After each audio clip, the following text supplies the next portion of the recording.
میں ایمانداری سے کہتا ہوں، ایمانداری کے ساتھ، کہ 1990 میں جب میں نے حکومت سنبھالی مرکز میں اور وزیر اعظم اللہ کے فضل سے بنا، اگر خلل نہ آتا، بیچ میں ٹانگیں کھینچنے والے لوگ نہ آتے، آج پاکستان میں غربت نام کی کوئی چیز نہ ہوتی، غربت نام کی کوئی چیز نہ ہوتی، بے روزگاری نام کی کوئی چیز نہ ہوتی، آج پاکستان خوشحال ترین ملک ہوتا۔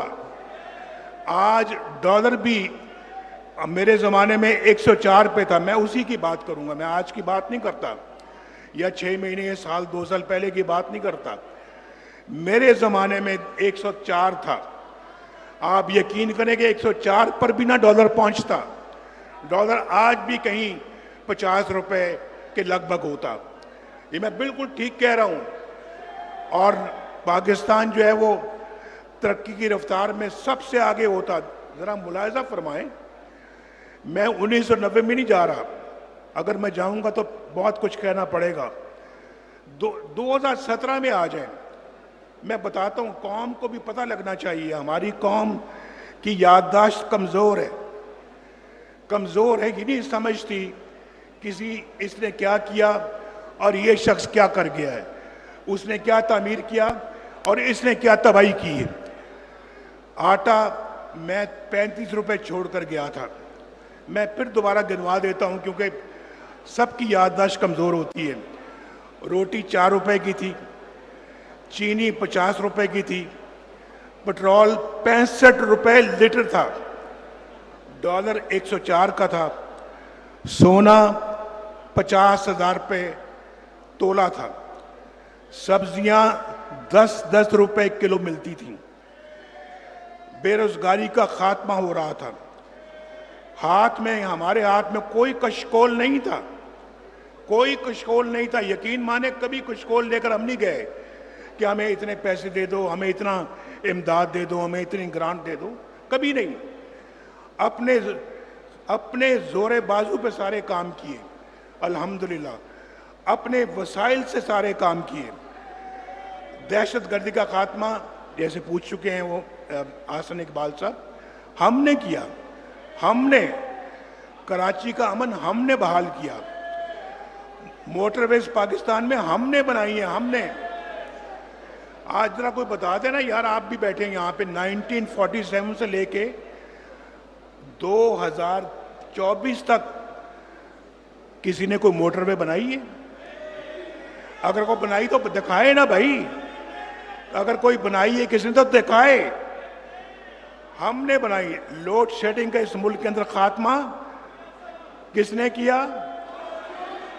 2016 میں لوڈ شیڈنگ کا خاتمہ کر دیا۔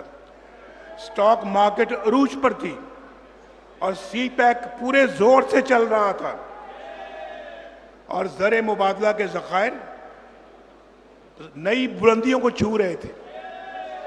بھائی یہ کچھ چھوٹی باتیں ہیں جو میں گنوا رہا ہوں آپ کو؟ میں تو کہہ رہا ہوں کہ اگر ہم 1990 سے، بھائی آپ یہ دیکھیں نا، آپ کی آوازوں سے، بھائی ٹھہرو یار، آپ کی آوازوں سے میں ڈسٹرب ہو رہا ہوں۔ ابھی 5 منٹ میں نے اور بات کرنی ہے، ذرا آپ خاموشی کے ساتھ سنیں ذرا، تو میں نعرے نہ ماریں۔ اگر کوئی تالی مارنے کی بات آتی ہے تو تالیاں بجا دیں۔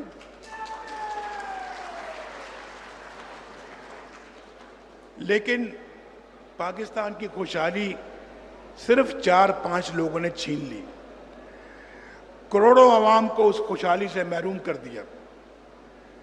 میں پوچھتا ہوں، ان سے پوچھتا ہوں کہ کیا بھی یہ کوئی بات تھی کہ آپ نے بیٹے سے تنخواہ نہیں لی تو لہذا آپ وزیر اعظم ہیں، آپ گھر جائیں چھٹی کریں؟ یہ کون سے ملک میں ایسے فیصلے ہوتے ہیں؟